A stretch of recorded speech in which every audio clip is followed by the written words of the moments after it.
বলে আমিন। এই সূরাটা নাযিল হয়, সূরার নাম হলো সূরাতুত তাকাসুর। এই সূরাটা নাযিল হয় মদিনায়। আসলে সূরাটা শুধু মদিনার জমিনে ক্ষান্ত না, পৃথিবীর সকল আনাচে কানাচে যেখানে আদম সন্তান আছে সেখানে এই সূরাটার প্রয়োজন অবশ্যই আছে। কি প্রয়োজন আছে? অনেক ব্যাখ্যা, ওদিকে আমি যাব না, শুধুমাত্র দুইটা টিপস এখান থেকে দিতে চাই। আল্লাহ পাক যেন আমাদেরকে এই দুইটা টিপসের বিনিময়ে যেন আমাদেরকে লাইফ চেঞ্জ করে দেন, সকলে বলেন আমিন। আল্লাহ পাক এই সূরার মধ্যে কি বলেছেন এটা আমাদের অবশ্যই জানার প্রয়োজন। নামাজের মধ্যে আমরা কতবার তেলাওয়াত করি, এই নামাজের মধ্যে আমরা সূরাগুলো তেলাওয়াত করি, কি পড়লাম আমরা কিন্তু জানি না। কথা বলেন ঠিক কিনা? নামাজ সঠিকভাবে পড়তে পারি না। এরপর আমরা যাই, ইমাম সাহেব রুকুতে গেছে নাকি, ইমাম সাহেব রুকুতে চলে গেছে, ওই সময় আমরা এমন একটা দৌড় দেই, দৌড় দিয়ে আমরা আল্লাহু আকবার আল্লাহু আকবার বলে রুকুতে চলে যাই। নামাজের ভিতরে আমরা উদাসীন। কি পড়লো হুজুর, আমি কি পড়লাম আজ পর্যন্ত আমরা জানলাম না। ঠিক কিনা? আজকে যদি আমরা হুজুর কোন সূরা তেলাওয়াত করলো এর অর্থটা কি, ব্যাখ্যা কি, আজ যদি আমি আপনি জানতাম সমাজের মধ্যে সুদ থাকতো না, ঘুষ থাকতো না, দুর্নীতি থাকতো না, আপনার ফ্যামিলির মধ্যে কোন রকমের খারাপ অশ্লীল কাজের মধ্যে জড়িত হতো না। কথা বলেন ঠিক কিনা?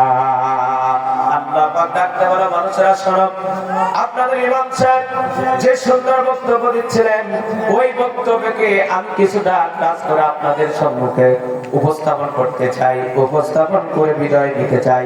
আমার ভাইরা, আমি আপনাদেরকে একটা জিনিস বলতে চাই, মানুষ সম্পদের কাছে এত উদাসীন, এত উদাসীন, মানুষ সম্পদের কাছে আখিরাতকে হার মানায় দেয়। কথা বলে ঠিক কিনা?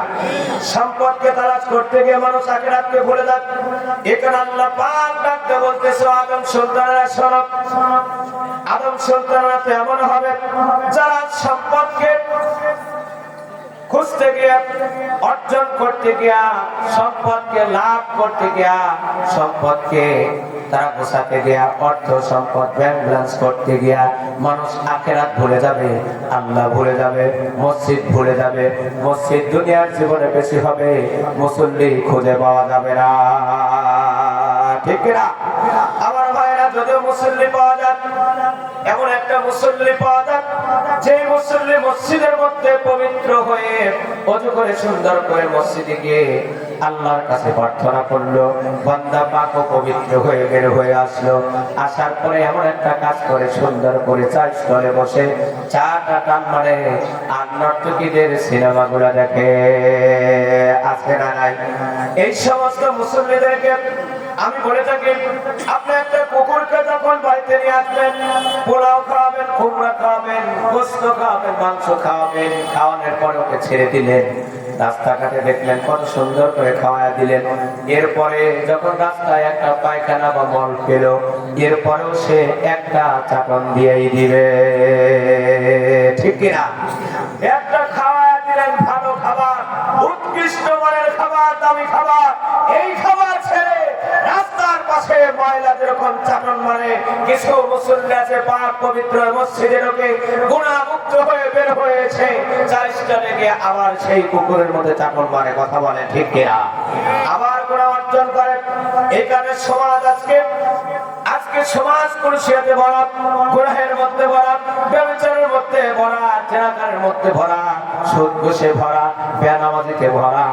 যতই কেনা কোরআন হাদিস বলেন, ওরা কখনো এটা শুনবে না। আমাদের প্রত্যেকের ঘরে আয়না আছে তো ভাই? আয়না আছে? আয়না চেনেন তো? আয়না, আমার ভাষা তো বুঝতেছেন ভাই?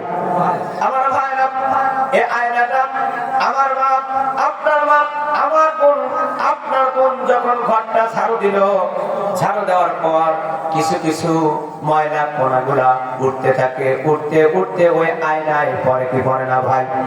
আমার মা, আপনার বোন এইগুলো মুছলো না, তৃতীয় দিন আবার ঘরটা ঝাড়ু দিল, আবার ময়লা পড়ে গেল, তারপরও আয়নাটা মুছলো না।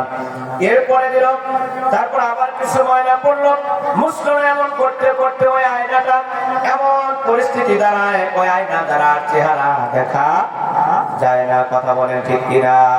কারণ হলো আয়নাটা ময়লা দ্বারা ভরপুর হয়ে গেছে। আল্লাহ রাব্বুল আলামিন মানুষের দিলের মধ্যে একটা বস্তুর টুকরো দিয়েছে, বডির মধ্যে একটা বস্তু দিয়েছে, যার নাম বলা হয়েছে কল্ব। এই কল্পটা আয়নার মতো। এই আয়নার এই কল্পে যখন মানুষ একটা চুরি করলো, একটা দাগ পড়ে গেল, ময়লা পড়ে গেল, জেনা করলো ময়লা পড়লো, অন্যের আল ঠেললো ময়লা পড়লো, মিথ্যা কথা বললো ময়লা পড়লো, চুরি করলো, ডাকাতি করলো, অন্যের মাল আত্মসাৎ করলো, হুমকি দিল, ধুমকি দিল, ফায়সা কথা বললো, অশ্লীল কাজকর্ম করলো। এই অশ্লীল কাজকর্ম করার দ্বারা বান্দার শরীরের মধ্যে কলবের একটা বস্তুর টুকরা আছে কল্ব, এখানে একটা দাগ পড়ে গেল। দাগ পড়ার বিনিময় কলবটা আর যাচাই করতে পারে না, আপনাকে আর নির্দেশন দিতে পারে না, সত্য পথে নিতে পারে না। কারণ ওই আয়না দ্বারা যেরকম মুখ দেখা সম্ভব না, এই গোস্তের টুকরাটা খারাপ হওয়ার কারণে কোরআন হাদিস আপনার ভালো লাগে না, সত্য কথা ভালো লাগে না, আপনার নামাজ ভালো লাগে না, রোজা ভালো লাগে না। আরে বলো আমার কোরআন থেকে যতই কথা বলে কোনো লাভ হয় না। এর কারণ হলো বস্তু আপনার নষ্ট হয়ে গেছে, আয়নাটা নষ্ট হয়ে গেছে। কথা বলে ঠিক কিনা? আমার ভাইরা, আমরা আজকে সম্পদকে পাওয়ার জন্য আমরা আজকে আখিরাতকে ভুলে যাচ্ছি, উদাসীন হয়ে গেছি। আল্লাহ পাক ডাকতে বলে আল্লাহকুমুত তাকাসুর, মানুষ অর্থ সম্পদের প্রাচুর্যের প্রতিযোগিতার কারণে আখিরাতকে ভুলে গেছে, পরকালকে ভুলে গেছে, আমি আল্লাহকে ভুলে গেছি। এইটা আমরা কতক্ষণ পর্যন্ত ভুলে থাকবো? আল্লাহ পাক ডাকতে বলেন হাত্তা যুরতুমুল মাকাবির। ধরে বলেন আল্লাহু আকবার। এইটা আমরা যতক্ষণ পর্যন্ত কবরের নারায়ে তাকবীর, নারায়ে তাকবীর, নারায়ে তাকবীর। হাফেজ মুফতি মারুফ বিল্লাহ সাহেব বলেন জিন্দাবাদ। হাফেজ মুফতি মারুফ বিল্লাহ সাহেব বলেন জিন্দাবাদ। নারায়ে তাকবীর।